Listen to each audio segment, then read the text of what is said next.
My own daughter looked me straight in the eye and said she'd always loved her father more than me. 2 days later, she called me at 3:00 in the morning, demanding $3,000 to get out of some seedy nightclub. I told her to call Daddy. The police station call I received 12 hours later changed everything I thought I knew about being a good mother. Where are you watching from today? Drop your location in the comments below and hit that like and subscribe button. Let me back up and tell you how I ended up raising a 25-year-old woman who thinks I'm her personal ATM while worshiping the man who abandoned us both. Because trust me, this story starts long before that devastating phone call. My name is Patricia Collins, and for the past 7 years, I've been walking on eggshells around my own child.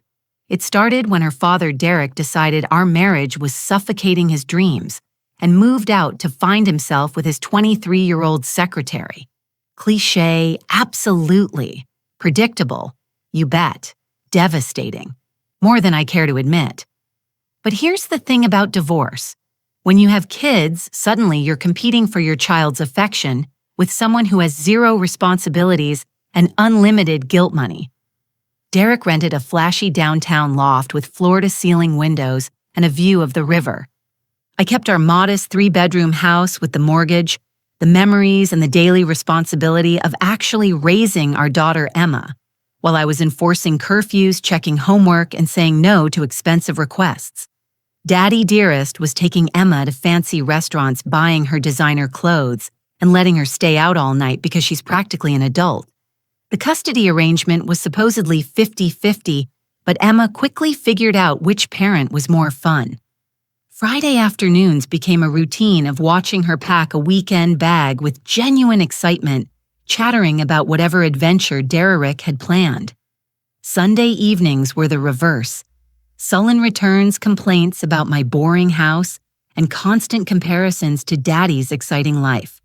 Dad says I don't need to worry about college debt because he's going to pay for everything. She announced one Tuesday during her senior year, rolling her eyes when I suggested she apply for scholarships as backup. Dad says working part-time during high school is old-fashioned. He wants me to focus on having fun while I'm young. Dad says you're too strict. He never had all these rules growing up. Each conversation felt like a small knife twist, but I kept telling myself it was normal.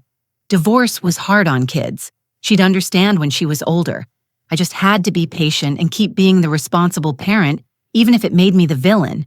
But the real damage was happening during those weekend visits I wasn't seeing.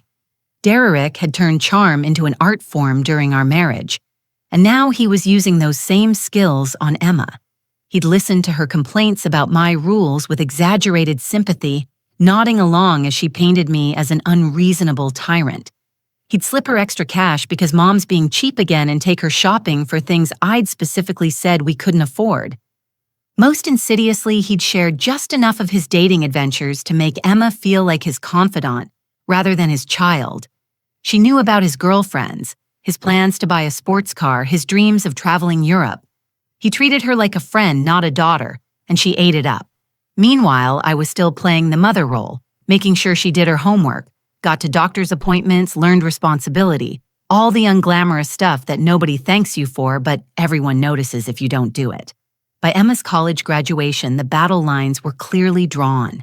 She'd majored in art history and moved back home with vague plans to figure things out.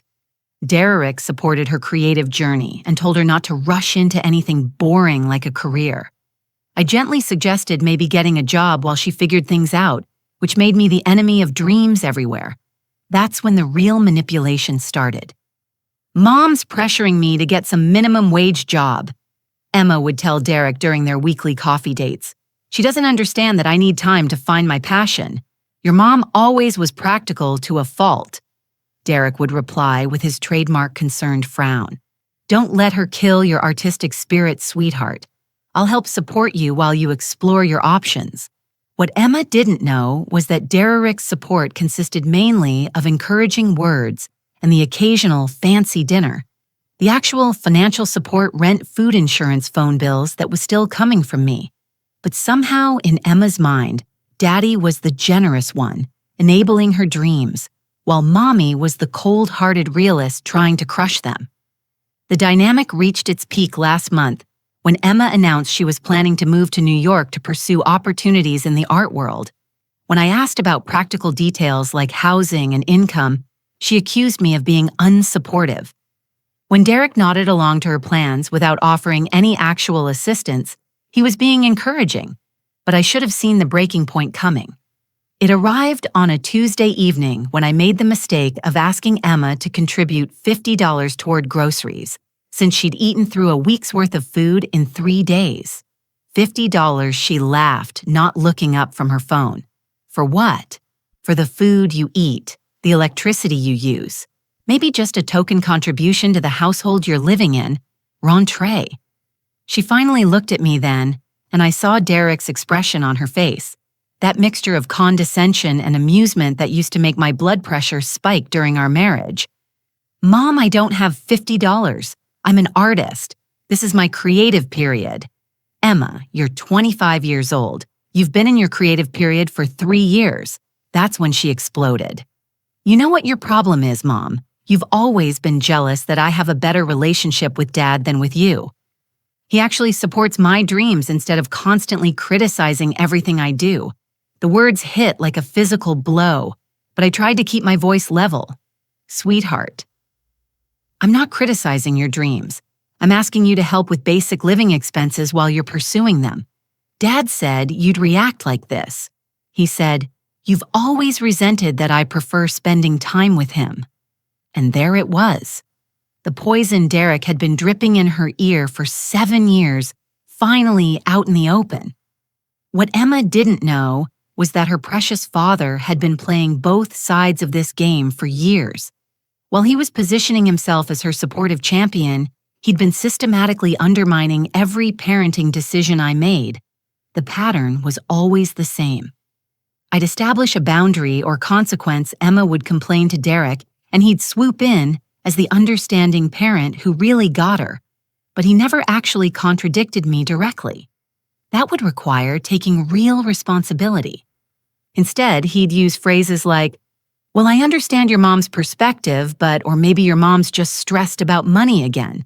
It was death by 1,000 cuts. Each conversation slowly eroding Emma's respect for me, while positioning Derek as her ally against the unreasonable woman who'd raised her. The weekend after our grocery store argument, Emma went to stay with Derek as usual. I knew she'd spend the entire visit complaining about my unreasonable demands, and Derek would listen with practiced sympathy, maybe even slip her some cash to ease the sting of having such a difficult mother. What I didn't expect was the call I received from Derek himself that Sunday evening. "Patricia, we need to talk about Emma." His voice had that serious, concerned tone he'd perfected during our marriage, the one that always preceded him explaining how I was handling something wrong. "What about Emma?" "She's really upset about this money situation. You're putting too much pressure on her." I took a deep breath, reminding myself not to engage with his manipulation tactics. Derek Emma is 25 years old and has been living in my house rentrée for 3 years. Asking her to contribute $50 toward groceries isn't pressure, it's basic responsibility. See, this is exactly what I'm talking about. You've always been so rigid about money. Emma's going through a creative period. She needs support, not stress. And what kind of support are you providing exactly? There was a pause. Derek had always been excellent at offering emotional support and terrible at offering anything practical. I'm providing emotional encouragement, which is what she needs right now. Not everyone has to turn everything into a transaction, Patricia. Right? So I handle the transactions while you provide the encouragement. Same arrangement we had during our marriage. Look, I'm calling because I'm worried about Emma. She says you've been making little comments, creating a hostile environment. I almost laughed. Hostile environment. I asked her to buy groceries. It's not what you say, it's how you say it. Emma feels like you resent her success. What success, Derek? She graduated 3 years ago and hasn't held a job since. She's exploring her options, building her portfolio. Not everyone follows the same traditional path you did. There it was. The subtle implication that my approach to life was somehow lesser, more conventional, less enlightened. Derek had been making comments like that throughout our marriage, always with just enough ambiguity that I couldn't call him out directly. Derek, if you're so concerned about Emma's well-being, perhaps you'd like to contribute to her living expenses. Or better yet, she could move in with you. Another pause. This was always where Derek's supportive father act hit reality. You know, my living situation isn't set up for long-term guests, and frankly, I think Emma benefits from having stability at home while she figures things out. Translation: he liked playing the fun parent on weekends but had zero interest in dealing with the day-to-day reality of supporting an adult child. Then I'd suggest you support my efforts to help her become independent instead of undermining them. Patricia: I'm not undermining anything. I'm just saying maybe there's a gentler approach. Emma's sensitive. Emma was 25 years old and sensitive about being asked to buy groceries. But somehow, this was my fault for being too demanding rather than Derek's fault for enabling her complete lack of responsibility. The conversation ended with Derek suggesting, I think about how my approach was affecting Emma's emotional well-being, as if the past 7 years of watching my daughter choose her father over me at every opportunity hadn't already given me plenty to think about.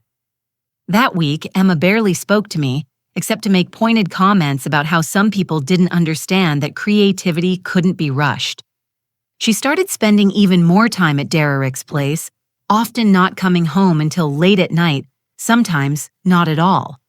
When I asked where she'd been, she'd give vague answers about working on projects or networking with other artists. But her portfolio remained unchanged, and her networking seemed to consist mainly of going to expensive restaurants and clubs with Derek and his rotating cast of 20-something girlfriends. The breaking point came the following Tuesday, exactly a week after our grocery store argument. I'd had a particularly difficult day at work. Budget cuts at the hospital where I worked as a nurse meant longer hours and more stress for everyone. I came home to find Emma in the kitchen, having apparently made herself an elaborate meal using ingredients I'd planned for the entire week. Emma, those were the groceries for this week. She looked up from her plate with Derek's exact expression of mild annoyance. Mom, I was hungry. I'll replace whatever I used. With what money Dad said he might give me some spending money this weekend, so I should just wait and hope your father follows through on his vague promises while I figure out what to eat for the rest of the week. Emma's eyes narrowed. You know what, I'm tired of walking on eggshells in my own house. Your house, Emma. I pay the mortgage, the utilities, the insurance, and apparently all the food. What exactly makes this your house? That's when she stood up, her face flushed with anger that looked eerily familiar. Fine. You want to know how I really feel? I've always loved Dad more than you. You're so annoying with your constant rules and complaints and making everything about money. That's why he left Mom, because you're exhausting to live with. The words hung in the air between us like poison gas. 7 years of careful manipulation had led to this moment. My own daughter, telling me that my husband's abandonment was my fault and that she'd always preferred the parent who'd actually abandoned her. Emma, your father left because he was having an affair with his secretary. Whatever. At least he's not bitter and controlling like you are. She grabbed her keys and headed for the door. Where are you going? To Dad's, where I'm actually welcome. The door slammed behind her with enough force to rattle the windows. I stood in my kitchen, surrounded by the remnants of the meal she'd made with my groceries, before telling me she'd never loved me as much as the man who saw her twice a week and contributed nothing to her actual well-being. But that night was just the beginning. Emma didn't come home that night or the next night. On Thursday, I received a text. Staying with Dad for a while, needs space to think. I wanted to call Derek and demand he send her home, but I knew that would only validate Emma's narrative that I was controlling and unreasonable. Besides, part of me wondered if maybe some space would be good for both of us. Maybe she needed time to realize how much I actually did for her. By Saturday, I was questioning everything. Maybe Derek was right. Maybe I had been too focused on practical concerns instead of emotional support. Maybe my approach really was driving Emma away, That's the insidious thing about emotional manipulation. Even when you can see it clearly, it still makes you doubt yourself. Friday came and went without any communication from Emma. I tried to keep busy with work and household tasks, but the silence felt oppressive. Our house had never been particularly lively, but Emma's complete absence left an emptiness that was almost suffocating. Saturday evening, my phone buzzed with a text from Emma. "Going out with friends tonight. Will probably be late." At least she was letting me know her plans, which felt like progress. I went to bed around 11 Noro, telling myself that maybe this space was exactly what we both needed. At 3:17 a.m., my phone rang. I jolted awake, my heart immediately racing. Nobody calls at 3:00 a.m. with good news. The number on my screen was Emma's, but when I answered, the voice that came through was pure panic. Mom, I need help. My card was declined and they won't let me leave this club, and I need $3,000 right now or they're going to call the police." I sat up in bed trying to process what I was hearing through the fog of sleep and adrenaline. "Emma, slow down. What club? $3,000 for what?" I can't explain everything right now, but I'm at this private club downtown and I ran up a tab, and now they're saying my card was declined and they want cash payment before I can leave. And Mom, I'm scared. There are these guys here, and they're being really aggressive about the money. My maternal instincts kicked in immediately. Whatever had happened between us, Emma was my daughter, and she was scared. Okay, breathe. "What's the name of the club? I'll come get you." "No, you can't come here. They said they only want cash. No personal checks or anything like that. Just straight cash. $3,000. Something about her tone was off. The words coming too fast, like she was reading from a script. "Emma, $3,000. What kind of club charges $3,000? Mom, please. I can't explain everything right now, but I really need you to send the money. I can pay you back. I promise. Dad said he'd give me some money this weekend. And wait, where is your father in all this?" There was a pause. In the background, I could hear what sounded like music and conversation, but nothing that suggested Emma was in immediate danger. He's not answering his phone right now. Not answering his phone at 3 in the morning when his daughter needs $3,000. "Mom, please, can you just help me? I'll transfer the money to you as soon as I get home, I swear." I looked at the ceiling of my bedroom, the same bedroom I'd shared with Derek before he decided I was too suffocating for his dreams. The same bedroom where I'd cried myself to sleep countless nights after Emma chose him over me. The same bedroom where I'd questioned whether I was really as terrible a mother as they both seemed to think. "Emma, you just told me 2 days ago that you've always loved your father more than me because I'm so annoying and exhausting. You said my focus on money and responsibility is why your father left. Now you're calling me at 3 in the morning asking for $3,000 that you'll pay back with money your father might give you this weekend. Mom, this isn't the time for no Emma. I think this is exactly the time. Lee, you've spent 3 years living in my house, Rentré, while telling me how unreasonable I am for asking you to contribute $50 toward groceries. You've spent 7 years choosing your father over me every time, despite the fact that I'm the one who's actually supported you financially and emotionally. And now you want me to send you $3,000 at 3 in the morning to get you out of whatever mess you've gotten yourself into. Mom, please, I'm scared." But I wasn't hearing fear anymore. I was hearing manipulation, the same tone Derek used to use when he wanted something from me, making his poor choices my emergency.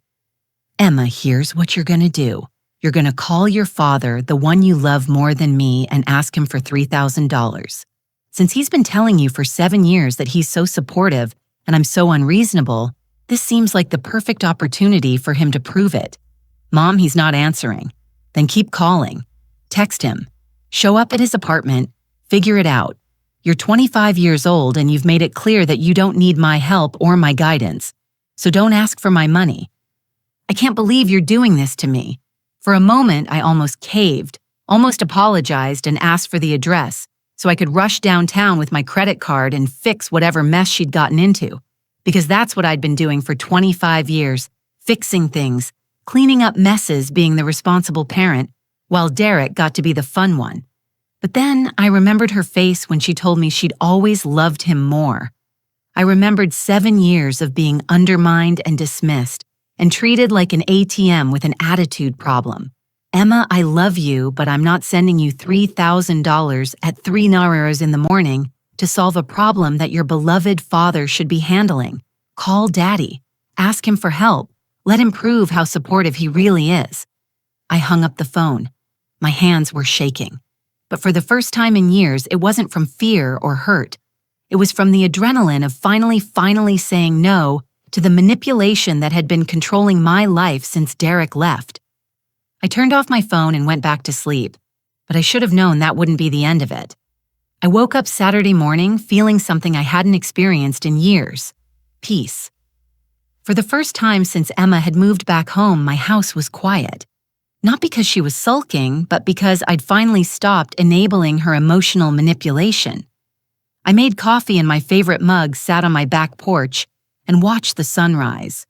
No crisis to manage, no manipulation to navigate, no guilt to carry for someone else's poor choices, just silence and the realization that I'd been holding my breath for 7 years without realizing it. Around 10 Odern, I turned my phone back on. 17 missed calls from Emma, 12 text messages ranging from pleading to angry to guilt-inducing, and 3 voicemails I deleted without listening to nothing from Derek. Interesting. If Emma had really been in danger, if there had really been aggressive men demanding cash at some city club, wouldn't her beloved father have eventually answered his phone? Wouldn't he have rushed to help his precious daughter? The silence from Derek told me everything I needed to know about the legitimacy of Emma's emergency. I spent Saturday doing all the things I'd stopped doing while tiptoeing around Emma's moods. I cleaned the house thoroughly, went grocery shopping without worrying about someone eating a week's worth of food in one sitting, and even called my sister Linda for the first time in months. Patricia, it's so good to hear from you. How are things with Emma? Complicated, but maybe getting less complicated. I didn't go into details, but it felt good to talk to someone who remembered who I was before I became the villain in Derek and Emma's story. Sunday morning brought the call I'd been expecting, though not from who I'd expected. Mrs. Collins, this is Officer Martinez with the Downtown Police Department. I'm calling about your daughter, Emma Collins. My heart stopped. Despite my anger and hurt, Emma was still my child. And the fear that I'd let something terrible happen to her by not sending the money hit me like a physical blow. Is she okay? Was she hurt? She's fine, ma'am, but she's here at the station, and she's asked us to call you at the station. What happened? Ma'am, your daughter was involved in an incident at a private gaming establishment downtown. She accumulated a significant debt and was unable to pay. The establishment filed a complaint when she couldn't settle the account. Gaming establishment. Not a city club. Not aggressive men threatening her safety. A casino or illegal gambling operation where Emma had lost money she didn't have. Officer Martinez, can you tell me how much money we're talking about? The complaint lists $200, $3,000. Exactly the amount she'd needed me to send at 3 euro in the morning. Emma hadn't been in danger from threatening men. She'd been in trouble for gambling with money she didn't have. Ma'am, are you able to come down and pick up your daughter? Officer, I have a question. Is my daughter under arrest? No, ma'am. The establishment filed a civil complaint, but we were able to mediate the situation. Your daughter was released on her own recognizance with the understanding that the debt would be settled within 72 hours. And if it's not settled, then it becomes a matter for civil court, possibly criminal court, if fraud charges are filed. I sat down heavily on my couch. Emma had gambled away $3,000, lied to me about being in danger, tried to manipulate me into paying her debts, and was now facing potential fraud charges if the money wasn't paid by Tuesday. Mrs. Collins, are you there? Yes, I'm here. Officer Martinez, can you tell me if my daughter's father was contacted about this situation? Let me check. Yes, ma'am. Derek Collins was contacted but declined to come to the station. He said he wasn't able to assist with the situation at this time. Of course he did. Derek, the supportive father who understood Emma so much better than her unreasonable mother, had declined to help when his precious daughter was actually in trouble. "Mrs. Collins, your daughter is asking to speak with you. Put her on." Emma's voice was small and scared, completely different from the confident woman who told me I was too annoying to love just 4 days earlier. "Mom, I'm so sorry. I know I messed up, but I really need your help." "Emma, you lied to me. You told me you were in danger when you'd actually been gambling. I was scared. I panicked. But Mom, if I don't pay this money by Tuesday, they're going to press charges. And where is your father in all this? The one who's so much more supportive than me?" Silence, Emma. He said he can't get involved in this kind of situation. He said it would be bad for his business reputation. Derek's business reputation was more important than keeping his daughter out of jail. But somehow, I was still the unreasonable parent in this scenario. "Mom, please. I know I said terrible things to you, but I really need your help. I'll do anything you want. I'll get a job. I'll pay rent. I'll pay you back every penny." For 7 years, Emma had been Derek's princess, the daughter who preferred his permissive, consequence-free approach to parenting. For 7 years, she'd treated me like an obstacle to overcome rather than a parent to respect. But Derek wasn't answering his phone when she needed $3,000 to stay out of jail. I thought about the woman I'd been before my marriage fell apart. Strong, capable, unwilling to be taken advantage of. I thought about the woman I'd become afterward, constantly second-guessing herself, walking on eggshells, accepting emotional crumbs from her own child. "Mrs. Collins, Officer Martinez was back on the line. Your daughter needs to be picked up, and we need to know how this debt situation will be resolved." I looked around my quiet house. My peaceful house, the house that had been stress-free for exactly 48 hours. "Officer Martinez, please tell my daughter that her father will be handling this situation. She should call him and work out the arrangements directly." "Ma'am, I believe she's already tried to contact her father. Then she should try harder. I'm not available to help with this." I hung up the phone and immediately called Derek. He answered on the first ring. "Patricia, I was wondering when you'd call. Your daughter is sitting in a police station because she owes $3,000 to a gambling establishment. The police say you declined to help." This is exactly the kind of situation I was talking about. Emma needs support and understanding, not judgment. Derek, she needs $3,000 to avoid fraud charges. That's not judgment, that's reality.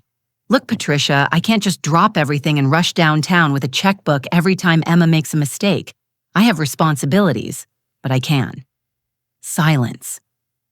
"Derek, for 7 years you've positioned yourself as the understanding, supportive parent, while I've been the bad guy for trying to teach Emma responsibility. Now she's in real trouble, and you're nowhere to be found. Where's all that support now? This is different. This is serious legal trouble." Exactly. This is what happens when children don't learn consequences.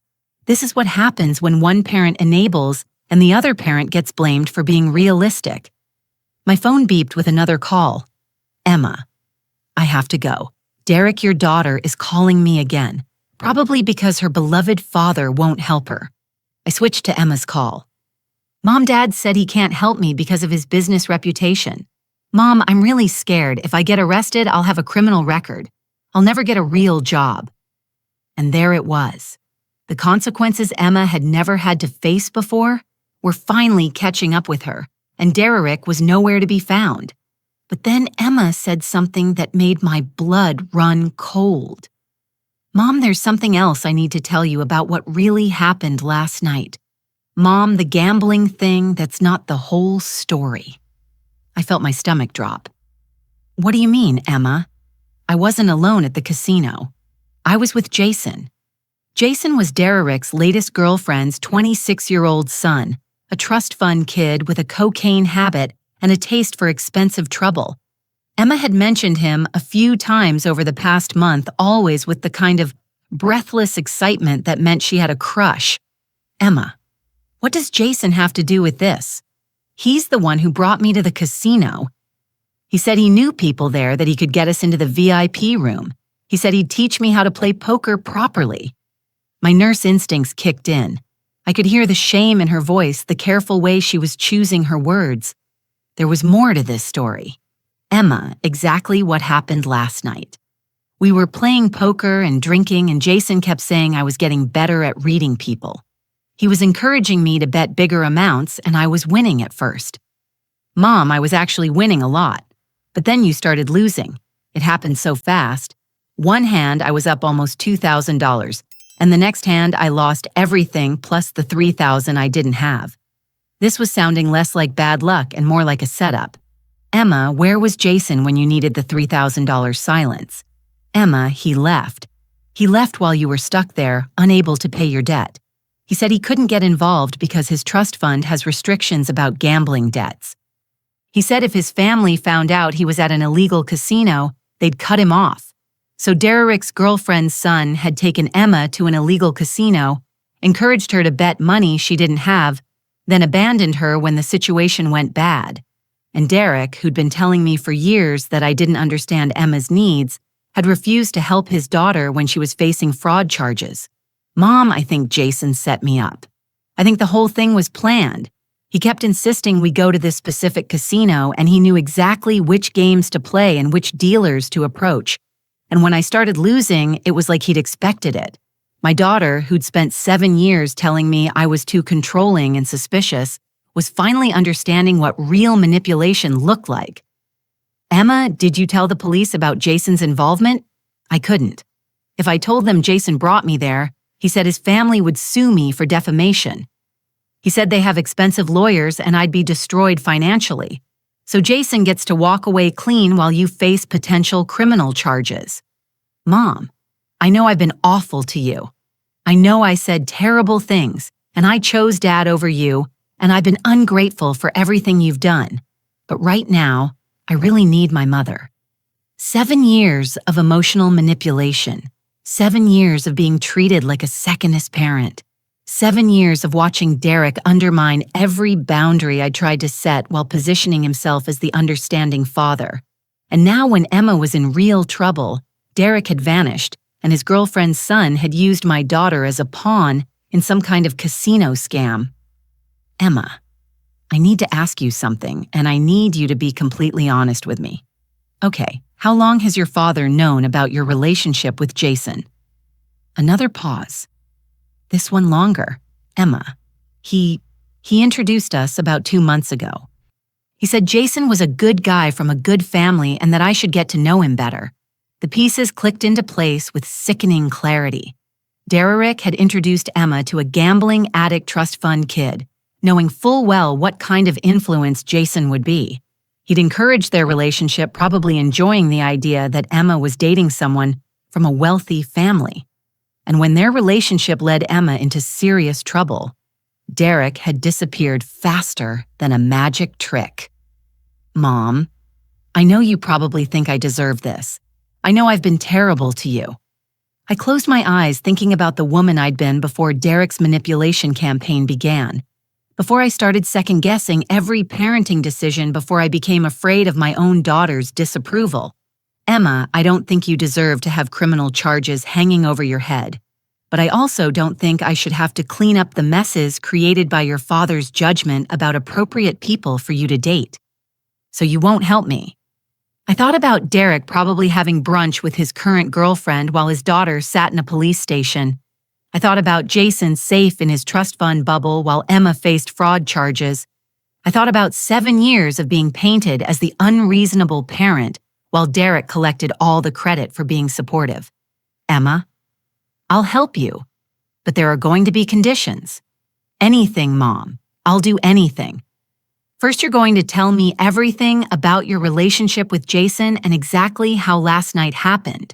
No lies, no omissions, nothing left out. Okay. Second, you're moving back home today and you're getting a job this week. Not eventually. Not when you feel ready this week. Yes, absolutely. Third, you're going to have a conversation with your father about his role in this situation and his decision to abandon you when you needed help. Mom, I don't think Dad will. Emma, your father, introduced you to someone who led you into serious legal trouble, then refused to help when that trouble materialized. If he wants any relationship with you going forward, he's going to have to explain himself. And if he won't, I looked out my kitchen window at the garden I'd planted alone in the house. I'd maintained, alone thinking about the daughter I'd essentially raised alone, while Derek played weekend father.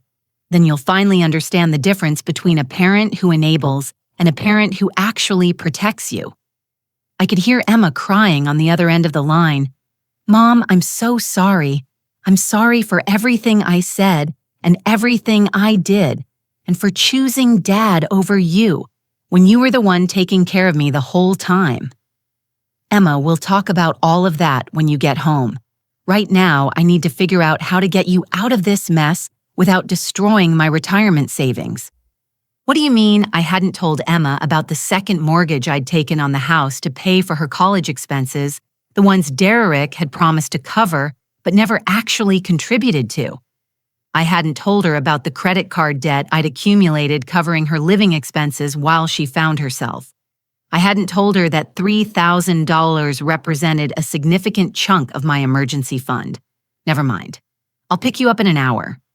But as I hung up the phone, I realized this situation was bigger than just Emma's gambling debt. Derek had been playing a long game, manipulating both of us for 7 years, and I was beginning to suspect that Emma's trouble with Jason wasn't an accident. It was time to find out exactly what Derek had been planning all along. I discovered my ex-husband had been stealing from our daughter's college fund for 2 years while positioning me as the financially irresponsible parent. When I confronted him with the bank statements, he tried to convince me I was having memory problems. The recording I made of that conversation became evidence in a federal fraud investigation. Where are you watching from today? Drop your location in the comments below and hit that like and subscribe button. The drive to pick up Emma from the police station gave me time to think, and what I was thinking made my blood pressure spike. Too many things weren't adding up about Derek's behavior over the past few months. When Emma had moved back home 3 years ago, Derek had made a big show of promising to help with her expenses. She's our daughter, Patricia. We should support her dreams together. But his actual contributions had been minimal. Maybe a dinner here, some spending money there. Never anything substantial. Meanwhile, I'd been covering her phone bill, car insurance, medical expenses, and living costs. When I'd asked Derek about his promised support, he'd always had excuses. Cash flow is tight this month, or the business has some unexpected expenses. But Derek's lifestyle certainly hadn't reflected any financial struggles. New car, expensive vacations with his rotating girlfriends, designer clothes, that flashy downtown loft. If he was struggling financially, he was hiding it well. At the police station, Emma looked like a scared child rather than the confident young woman who told me I was too annoying to love. Her makeup was smeared, her clothes wrinkled, and her usual defiant posture had been replaced by hunched shoulders and nervous fidgeting. "Thank you for coming," she said quietly as we walked to my car. "We'll talk when we get home." The ride was silent except for Emma's occasional sniffles. I wasn't ready to comfort her yet. I needed answers first. Back at the house, I made coffee and sat across from Emma at the kitchen table. Same table where she'd told me she'd always loved her father more. Same table where she'd laughed about contributing $50 to groceries. But this time, the power dynamic was completely different. "Tell me about Jason," I said without preamble. Emma wrapped her hands around her coffee mug like it was a lifeline. "Dad introduced us about 2 months ago. He said Jason's mother was someone he was dating seriously, and that Jason and I might have a lot in common." What kind of things in common? Dad said Jason was also taking time to figure out his life path, that he understood the pressure young people face to rush into careers. He said Jason's family was very successful and understood the value of taking time to make the right decisions. Classic Derek manipulation, making Emma's lack of direction sound sophisticated while connecting her with someone whose family had money. When did the gambling start? About 3 weeks ago. Jason said he knew about private clubs where successful people went to network.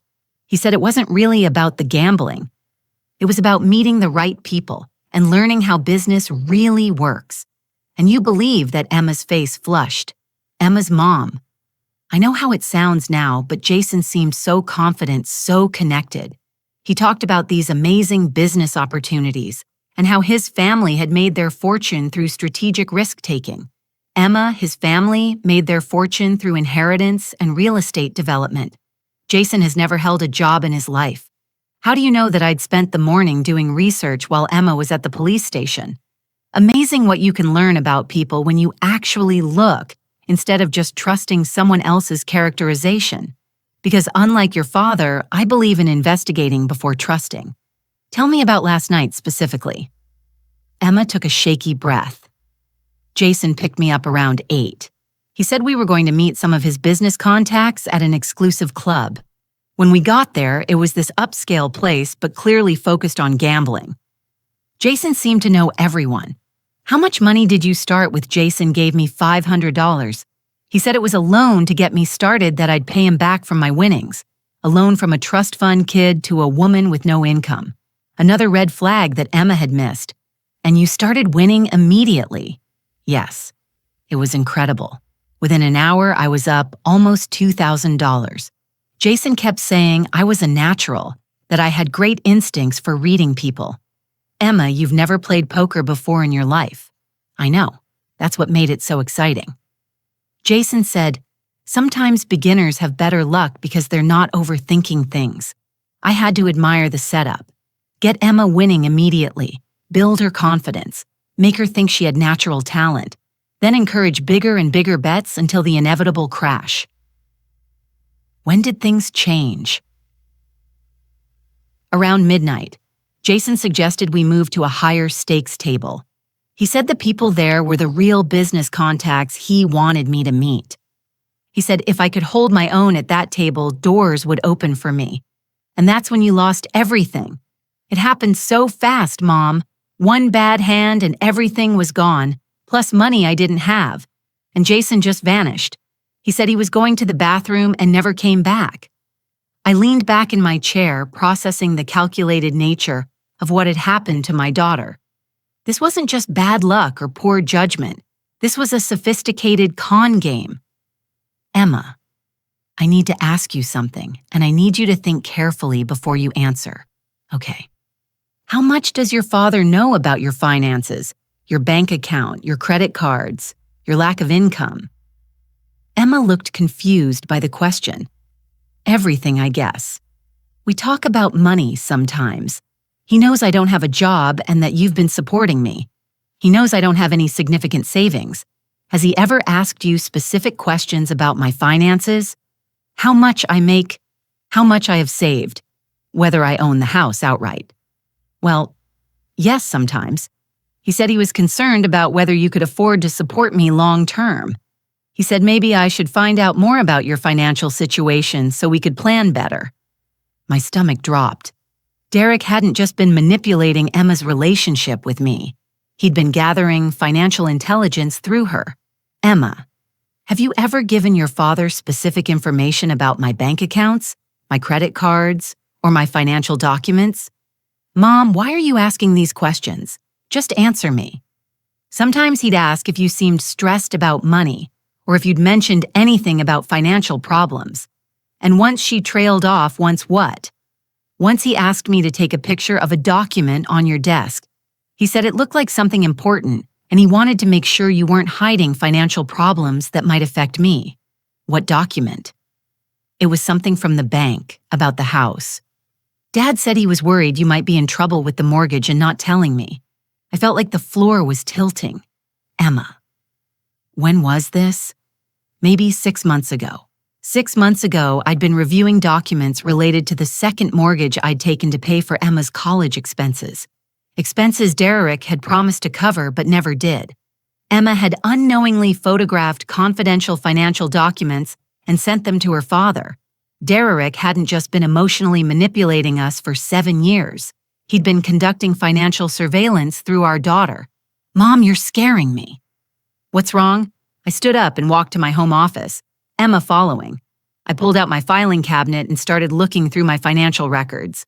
Bank statements, credit card bills, mortgage documents, everything Derek would need to understand my complete financial picture. Emma, I want you to look at something. I pulled out Emma's college expense records. Tuition payments, room, and board books, fees, all paid from my accounts. Total $127,000 over 4 years. Do you see your father's name anywhere on these documents? Emma scanned the papers, her face growing pale. No, but Mom. Dad said he was contributing. He said he was handling things differently for tax purposes. Emma, your father contributed exactly 0 to your college education. I took out a second mortgage on this house to pay for your school. That can't be right. Dad always talked about how we were both investing in my education. I pulled out more documents, medical expenses, car insurance, phone bills, all the things Derek claimed he was helping with, all paid solely by me. Emma, for the past 3 years, your father has contributed approximately $400 to your actual expenses, dinners, and occasional spending money. I've contributed over $40,000. Emma sank into a chair staring at the documents, but he always talks about supporting me. He always says he believes in investing in my future. Emma, your father's financial support has been almost entirely fictional, but his emotional manipulation has been very real. My phone buzzed. Derek, Patricia. I heard about Emma's situation. We need to talk. Yes, we certainly do. Can you meet me for coffee this afternoon? There are things you need to understand about what really happened last night. Something in his tone set off every alarm bell I had. Derek wanted to meet in person to discuss Emma's gambling incident. The same Derek who'd refused to help his daughter when she was sitting in a police station. Where do you want to meet? How about that cafe on 5th Street? Say 300. I looked at Emma, still staring at the financial documents that proved her beloved father had been lying to her for years. I'll be there. But I wasn't going alone, and I wasn't going unprepared because I was beginning to suspect that Emma's gambling disaster wasn't just a coincidence. It was the culmination of a plan Derek had been working on for months. I arrived at the cafe 30 minutes early and chose a corner table with clear sight lines to all entrances. Call it paranoia, but something about Derek's sudden interest in meeting face-to-face felt wrong. In 7 years of Emma-related crisis, he'd never once suggested we meet to discuss solutions. Emma had wanted to come with me, but I'd convinced her to stay home. This conversation needed to happen without Derek being able to manipulate her emotions in real time. What Emma didn't know was that I wasn't really alone. My sister Linda was sitting 3 tables away pretending to read a book, but actually recording everything on her phone. After discovering Derek's financial surveillance campaign, I decided turnabout was fair play. Derek arrived exactly on time, looking like he'd stepped out of a men's fashion magazine. Expensive suit, perfect hair, that confident smile that had once made me feel lucky to be married to him. Now it just made me nauseous. Patricia, thank you for meeting me. You look well. I didn't return the compliment. Let's skip the pleasantries. Derek? What do you want to talk about? He ordered coffee and settled into his chair with the practiced ease of a man who'd spent years manipulating people into giving him what he wanted. I've been thinking about Emma's situation, and I have some concerns about how you're handling it. How I'm handling it, Derek? You refused to help your daughter when she was sitting in a police station facing fraud charges. That's exactly what I mean. Patricia, you can't just throw money at every problem Emma creates. She needs to learn consequences. I almost choked on my coffee. Derek, you've spent 7 years undermining every consequence I've ever tried to establish, every boundary I set, every lesson I tried to teach, every rule I enforced. You've systematically sabotaged all of it by positioning yourself as the understanding parent who gets her better than I do. That's not fair. I've always supported your parenting. Really. Like when you told Emma that working part-time in high school was old-fashioned. Like when you said my rules about curfew were too strict. Like when you told her not to worry about college debt because you'd handle everything, then contributed nothing. Derek's confidence flickered slightly. Patricia, college is expensive. I did what I could. You did nothing, Derek. I have the bank records. In 4 years, you contributed zero to Emma's education while telling her you were handling things for tax purposes. Look, my financial situation is more complicated than you understand. Is it because your lifestyle doesn't reflect any financial complications? New car, expensive vacations, designer clothes? Either you're lying about your financial struggles or you're lying about your priorities. Derek leaned forward, his voice dropping to the concerned tone he'd perfected during our marriage. Patricia, I'm worried about you. You're becoming paranoid seeing conspiracies where none exist. Emma mentioned that you've been asking strange questions about our conversations, accusing me of gathering information about your finances.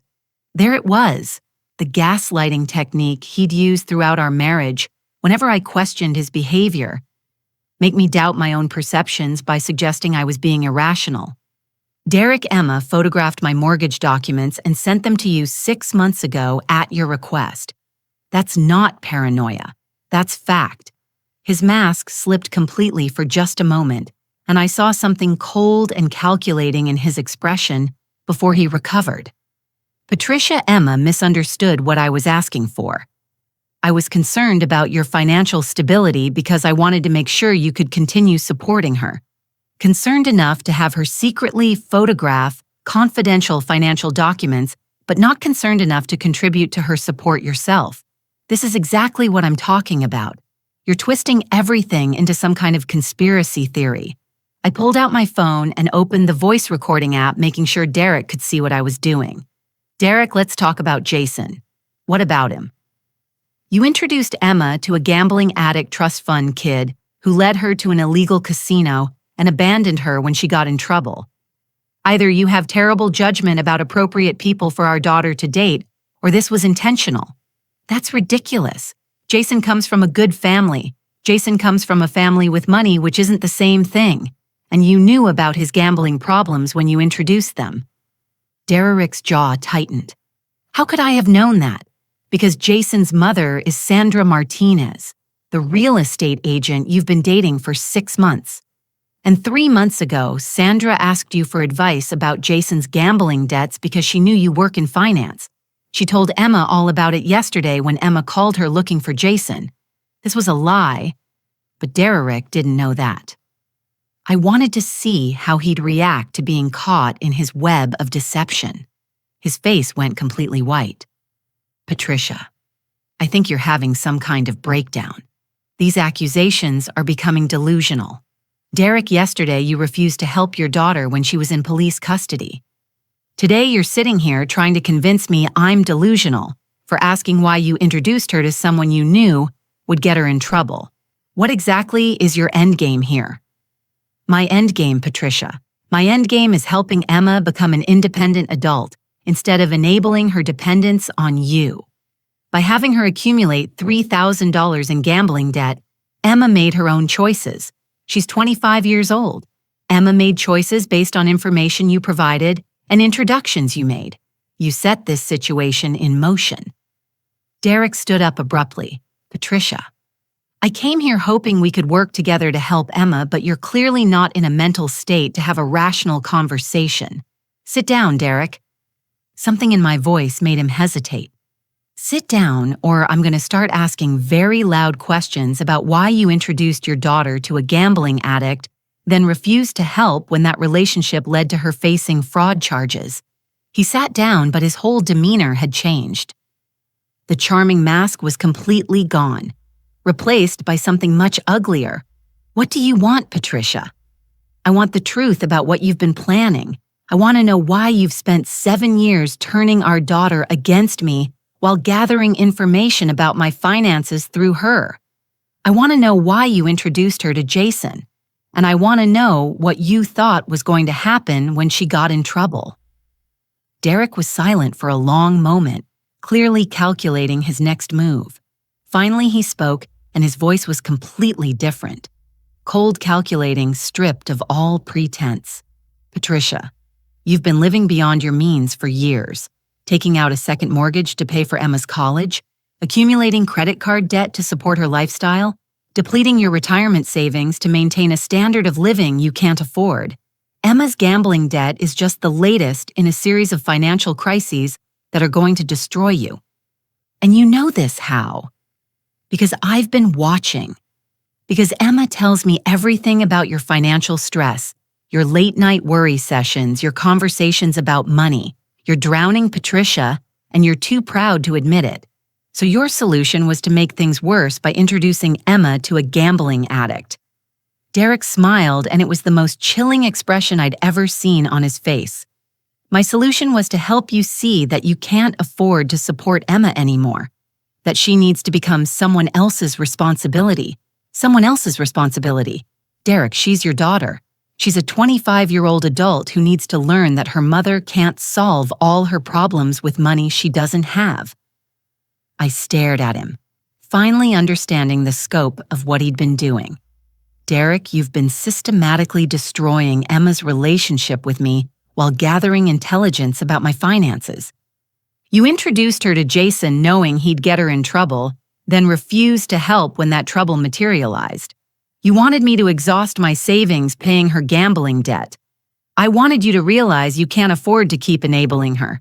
No, you wanted me financially destroyed, so that Emma would have to turn to you for support.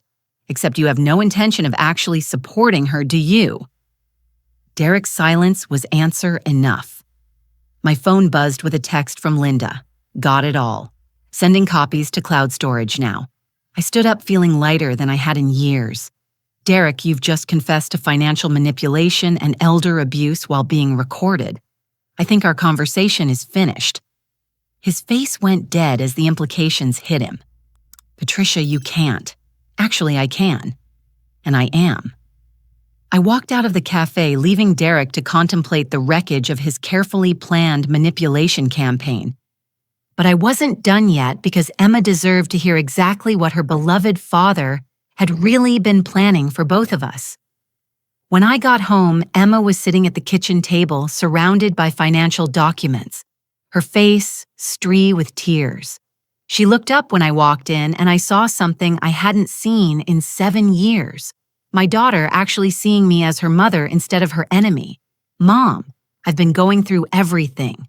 All the college payments, the insurance, the medical bills. You paid for everything, didn't you? I sat down across from her. Yes, sweetheart, I did. And Dad contributed nothing. Essentially, nothing. Emma picked up one of the bank statements. Mom, why didn't you ever tell me? Why didn't you ever correct me when I said Dad was so supportive? Because you wouldn't have believed me. And because I hoped that eventually you'd see the truth for yourself. I was so awful to you. I said such terrible things. Emma, you said those things because you were being manipulated by an expert. Your father has been playing a very long game. What do you mean I told her about the cafe meeting about Derek's admission that he'd been watching my finances through her, about his confession that Emma's introduction to Jason had been intentional? Emma's face went through a series of expressions, confusion, disbelief, then growing horror as the pieces fell into place. He wanted me to get in trouble so you'd go broke paying for it. That's exactly what he wanted. And when I couldn't afford to support you anymore, you'd have to turn to him, but he wouldn't actually help me. No, sweetheart. He's never helped you. He's just convinced you that he was helping while I was actually doing the work. Emma was quiet for a long time, processing the systematic nature of the deception she'd been living under. Mom, there's something else. Something I didn't tell you about last night. What before we went to the casino? Jason took me to dinner at this expensive restaurant. He said we were meeting his mother and her boyfriend there, Derek and Sandra. Yes.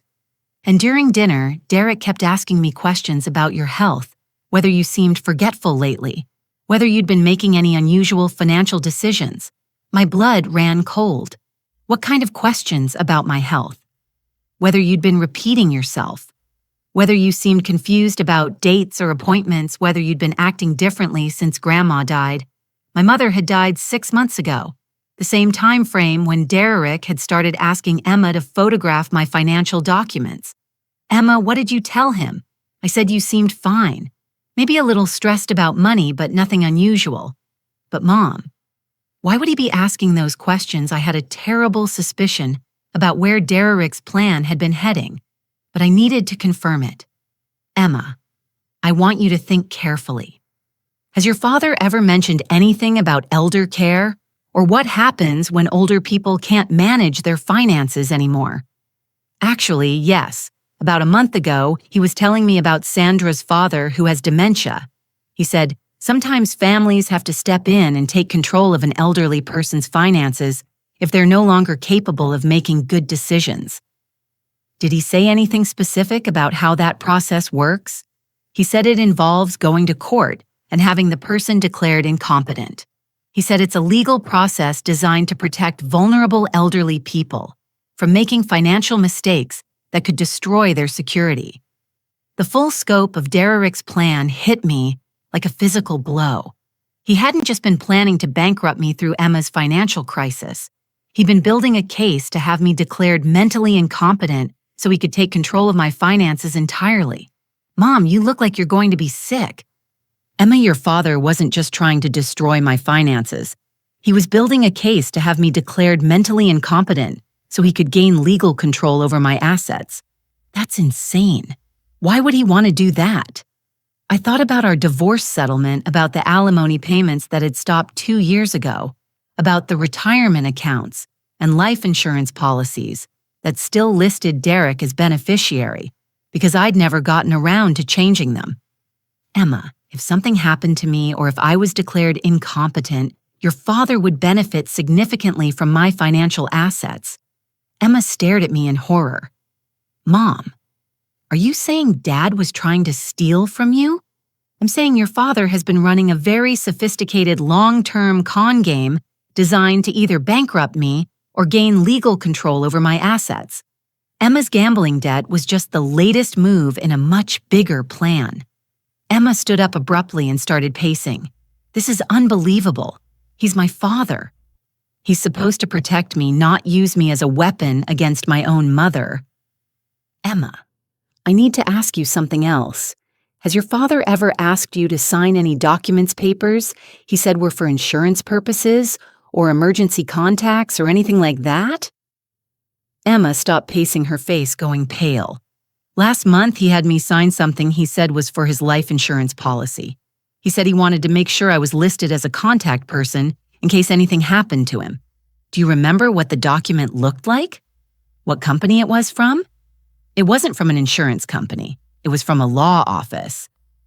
My heart started pounding. What kind of law office? Something about elder law and family services. Mom, what did I sign? I grabbed my laptop and started searching for elder law attorneys in our area. It took me less than 5 minutes to find what I was looking for, a law firm that specialized in competency hearings and conservatorship cases. Emma, I think your father had you sign a document supporting a competency challenge against me. What does that mean? It means he was building a legal case to have me declared mentally incompetent, and he used you as a witness to my supposed incapacity.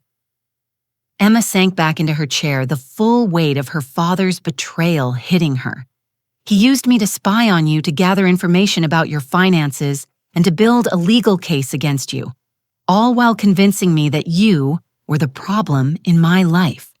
Yes, and if his plan had worked, what would have happened to me? I looked at my daughter, really looked at her, and saw someone who was finally understanding the difference between manipulation and love. Emma, if your father had gained control of my assets, you would have discovered that he had no intention of actually supporting you. You would have been left with nothing while he disappeared with my money. But I'm his daughter. Sweetheart, your father has spent 7 years proving that his relationship with you is transactional. He's never contributed to your actual well-being, only to your perception of him as the good parent. Once he no longer needed you as a weapon against me, you would have become just another inconvenience. Emma was crying now. Not the manipulative tears she'd used for years to get her way, but genuine grief for the father she'd thought she had. Mom, how do we stop him? I thought about Linda's recording from the cafe about the document Emma had unknowingly signed, about the pattern of financial manipulation Derek had admitted to. Emma, we're going to do exactly what your father taught you to do. We're We're going to gather evidence, build a case, and take legal action to protect ourselves. You mean like fight back? I looked at my daughter, finally seeing the woman she could become instead of the child she'd been manipulated into remaining. Emma, we're not just going to fight back. We're going to destroy his ability to hurt anyone else the way he hurt us. Because Derek had made one crucial mistake in his elaborate manipulation campaign. He'd underestimated exactly how dangerous a protective mother could become when someone threatened her child. The law office of Patterson, Chen and Associates specialized in elder law, but they also handled fraud cases involving financial manipulation of vulnerable adults. When I called Monday morning and explained the situation, they agreed to see Emma and me that afternoon. Richard Patterson was a man in his 60s, with kind eyes and the sort of calm demeanor that probably served him well when dealing with family crisis. He listened to our story without interruption, occasionally taking notes, his expression growing more serious as the details unfolded. Mrs. Collins, what you're describing is a sophisticated pattern of financial abuse combined with attempted legal manipulation. This is significantly more serious than a simple divorce dispute. How serious? Emma asked. If we can prove what you've described, your father could face federal fraud charges, potential conspiracy charges, and certainly civil liability for financial damages. Richard pulled out a legal pad and started making a list. Let's go through what we have. First, we have evidence that Mr. Collins systematically misrepresented his financial contributions to Emma's education and living expenses while gathering intelligence about Mrs. Collins' finances through their daughter. Emma photographed my mortgage documents at his request. I confirmed. Second, we have Mr. Collins' admission recorded without his knowledge that he intentionally introduced Emma to someone he knew would get her in trouble financially. He said Emma needed to learn that I couldn't solve all her problems with money I didn't have. I said, third, we have evidence that Mr. A. Collins has been building a competency case against you while using Emma as an unwitting witness to your supposed mental incapacity. Emma pulled out the document she'd signed. I brought the paper he had me sign. I didn't know what it was at the time. Richard examined the document, his expression darkening. This is an affidavit attesting to your mother's inability to manage her financial affairs responsibly. Emma, your signature on this document could have been used to support a competency hearing. A competency hearing would have given Derek legal control over my finances, I asked. If successful, yes. He could have been appointed as your conservator, giving him complete control over your assets, medical decisions, and living arrangements. Emma looked like she was going to be sick. I almost helped him steal everything from my own mother. Emma, you were manipulated by someone who's been perfecting these techniques for years. This isn't your fault. Richard set down the affidavit and looked at both of us seriously. Here's what we're going to do. First, we're going to file for a restraining order, preventing Mr. Collins from having any access to your financial accounts or legal documents. Second, we're going to report this to Adult Protective Services as a case of attempted elder financial abuse. Elder abuse. But I'm only 52, Mrs. Collins. Financial manipulation of adults by family members falls under elder protection statutes regardless of age. And third, we're going to file a civil lawsuit for fraud, intentional infliction of emotional distress, and conspiracy. What about criminal charges? Emma asked. That's up to the district attorney, but I'll be recommending they investigate.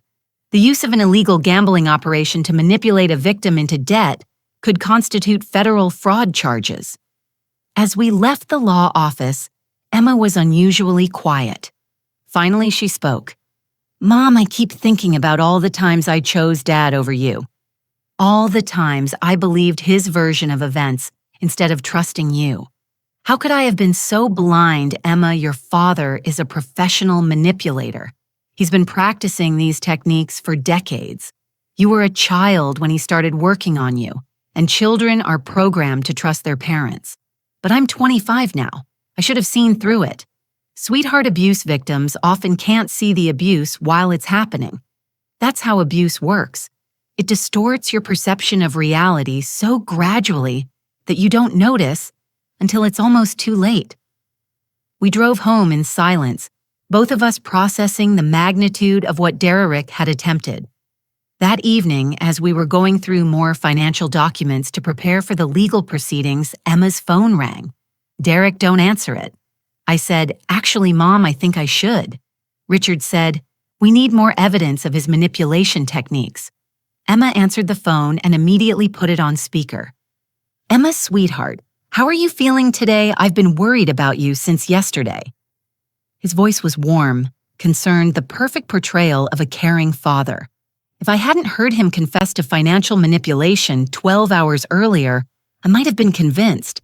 "I'm okay, Dad. Mom and I have been talking about everything that happened. I'm glad to hear that." "Emma, I want you to know that whatever your mother has told you about our conversation yesterday, she's not interpreting things correctly." "What do you mean, sweetheart? I'm concerned that your mother is having some cognitive issues. The accusations she's been making, the paranoid interpretations of normal conversations, these could be signs of early dementia." Emma's eyes widened, but she kept her voice steady. "Dad, what kind of cognitive issues? Memory problems, confusion about financial matters, paranoid thinking about people trying to take advantage of her? Emma, these are classic symptoms of age-related cognitive decline. But Dad, Mom seems fine to me. That's because you live with her every day, so you don't notice the gradual changes. Emma, I think your mother needs professional help, and I think you might need to consider whether she's still capable of managing her own affairs." There it was, Derek trying to convince Emma that I was mentally incompetent while positioning himself as the concerned ex-husband looking out for everyone's best interests. "Dad, what do you think should happen?" "I think we need to have your mother evaluated by a professional. If she's developing dementia, she could be vulnerable to financial scams or poor decision-making. We might need to consider legal guardianship to protect her." Emma mouthed, "Oh my God," while Derek continued his pitch for taking control of my life. "Emma, I know this is difficult to think about, but we have to consider your mother's safety and financial security. If she's not competent to manage her own affairs, someone needs to step in before she loses everything. And you think that someone should be you. I think that someone should be family members who care about her well-being. Emma, I've been married to your mother. I understand her financial habits, her medical history, her support systems. I'm probably the most qualified person to help her through this difficult time." The sheer audacity of it was breathtaking. Derek was trying to convince Emma that stealing my assets would actually be helping me. "Dad, I need to think about all this." "Of course, sweetheart, but Emma, don't wait too long. Every day that your mother goes without proper supervision is another day she could make a financial decision that destroys her security." After Derek hung up, Emma and I sat in stunned silence. "Mom, he just tried to convince me to help him have you declared incompetent, and he made it sound like he'd be doing me a favor. How many other people has he done this to?" That was a question I hadn't considered, but it sent chills down my spine. Derek's manipulation techniques were too sophisticated, too practiced. We probably weren't his first victims. My phone rang. "Linda, Patricia, you need to turn on Channel 7 News right now." I grabbed the remote and flipped to the local news station. The anchor was reading a story about a federal investigation into elder financial abuse involving illegal gambling operations targeting vulnerable adults through family members, then using gambling debt to manipulate victims into transferring assets to perpetrators. 3 suspects have been arrested in connection with the scheme, including Jason Martinez, son of local real estate agent Sandra Martinez. Emma and I looked at each other in shock. "Mom, they arrested Jason." The news story continued. FBI investigators are asking anyone who believes they or their family members may have been targeted by this scheme to contact the Federal Elder Abuse Hotline. My phone rang again. This time it was Derek. Emma started to reach for it, but I stopped her. Let it go to voicemail. We listened as Derek's voice filled the room, but this time there was no charm, no warmth, no manipulation, just desperation. "Patricia, we need to talk immediately. There are things happening that you don't understand. Call me back as soon as you get this message." Emma looked at me. "Mom, what do we do now?" I thought about 7 years of manipulation. 7 years of being painted as the unreasonable parent while Derek collected credit for being supportive. I thought about the systematic way he'd used our daughter to gather intelligence about my finances. I thought about the competency case he'd been building to steal my assets. Now, sweetheart, we let the FBI handle Derek while we focus on rebuilding our relationship. Because the most satisfying revenge against Derek's manipulation campaign wasn't legal justice, though that would be nice. It was the fact that his elaborate plan to turn Emma against me had ultimately backfired, bringing us closer together than we'd been in years. 6 months later, I was sitting in a federal courtroom watching Derek being sentenced to 8 years in prison for elder financial abuse, conspiracy to commit fraud, and organized criminal activity. The FBI investigation had uncovered a network of financial predators who specialized in targeting single mothers and divorced women through their adult children. Derek hadn't been the mastermind. That honor belonged to Sandra Martinez and her son Jason, but he'd been a willing and enthusiastic participant in a scheme that had victimized dozens of families over the past 5 years. Emma sat beside me occasionally, squeezing my hand during the more difficult testimony. Watching your father being led away in handcuffs is traumatic even when you know he deserves it. All rise for the Honorable Judge Patterson. As the judge entered the courtroom, I reflected on how much had changed since that awful night, when Emma called me at 3 in the morning demanding money. The Emma sitting beside me now had a job. She'd started working at an art therapy center for trauma survivors 3 months ago, and discovered she had a genuine talent for helping people process difficult emotions through creative expression. She was still living at home, but now she was contributing to household expenses and saving money for her own apartment. More importantly, she'd become someone I genuinely enjoyed spending time with instead of someone I was constantly walking on eggshells around. The therapy had helped both of us understand the depth of Derek's manipulation campaign. Dr. Sarah Chen specialized in family trauma caused by narcissistic abuse, and she'd helped us see that what we'd experienced wasn't just a difficult divorce. It was systematic psychological warfare designed to isolate me from my daughter while positioning Derek to exploit both of us financially. Emma, you were conditioned from childhood to see your mother as the obstacle to your happiness. Dr. Chen had explained during one of our joint sessions. Your father spent years teaching you that love meant getting what you wanted without consequences, while responsibility and boundaries meant rejection and cruelty. But why, Emma had asked, why would he want to destroy our relationship? Because as long as you and your mother were in conflict, neither of you would notice what he was actually doing. He used your relationship as a smoke OKC screen, while he gathered intelligence and built his legal case. The therapy had also helped Emma understand that her attraction to Jason hadn't been accidental. Derek had specifically chosen someone who would appeal to her desire for excitement and rebellion while leading her into exactly the kind of trouble that would require expensive solutions. Mom Emma had said one evening about a month after Derek's arrest, "I keep thinking about all the times I chose him over you. All the times I believed his version of events instead of listening to you, Emma. You were a child when his manipulation started. Children trust their parents even when those parents don't deserve trust. But I'm an adult now. I should have seen through it, sweetheart. Abuse survivors often can't see the abuse while it's happening. That's how abuse works. It distorts your perception so gradually that you adapt to it without realizing what's happening." Now, watching Derek being sentenced, I felt something I hadn't expected. Pity. Not for the consequences he was facing. Those were entirely deserved. But for the man who chosen manipulation and exploitation over genuine relationships with the people who'd loved him.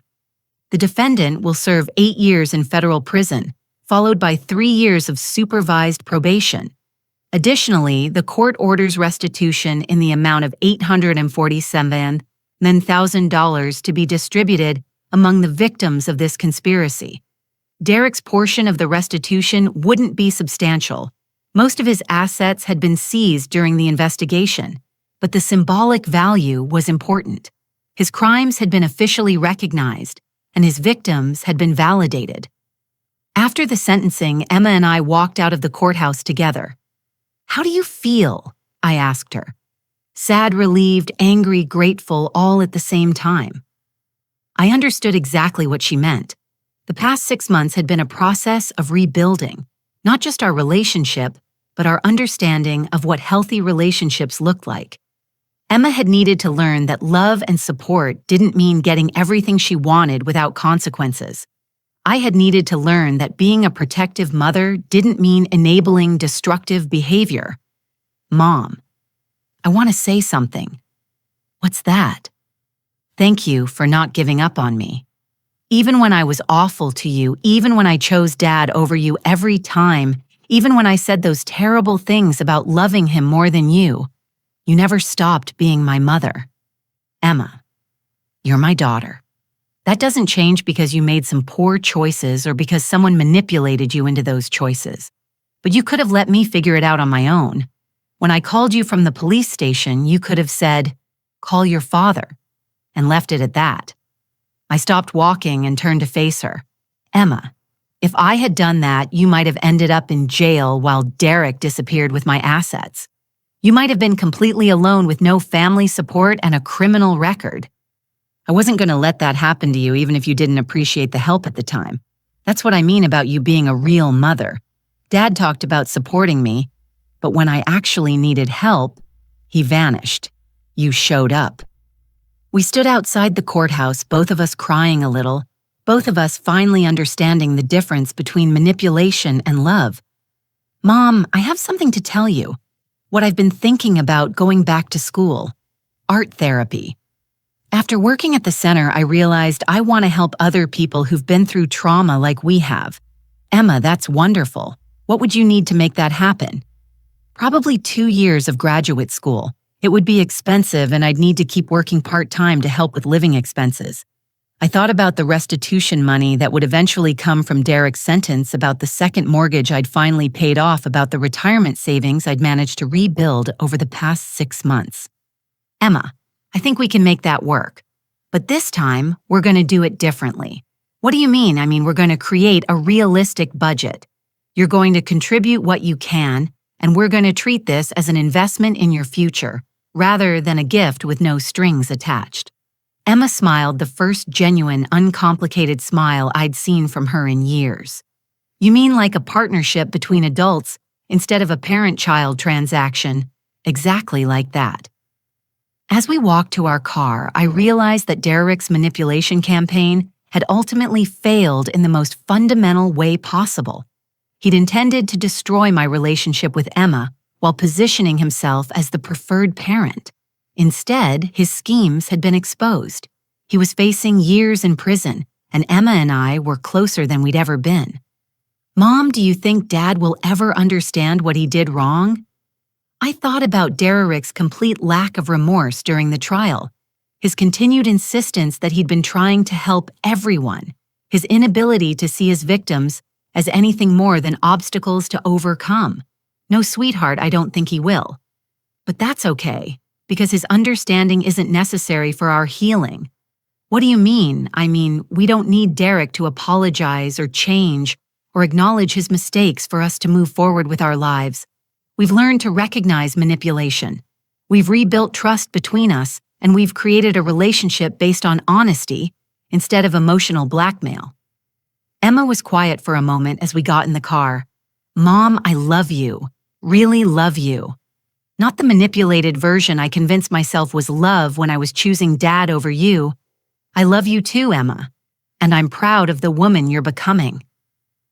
As we drove home together, I thought about the woman I'd been 7 years ago, constantly second-guessing herself, afraid of her own daughter's disapproval, walking on eggshells to avoid conflict.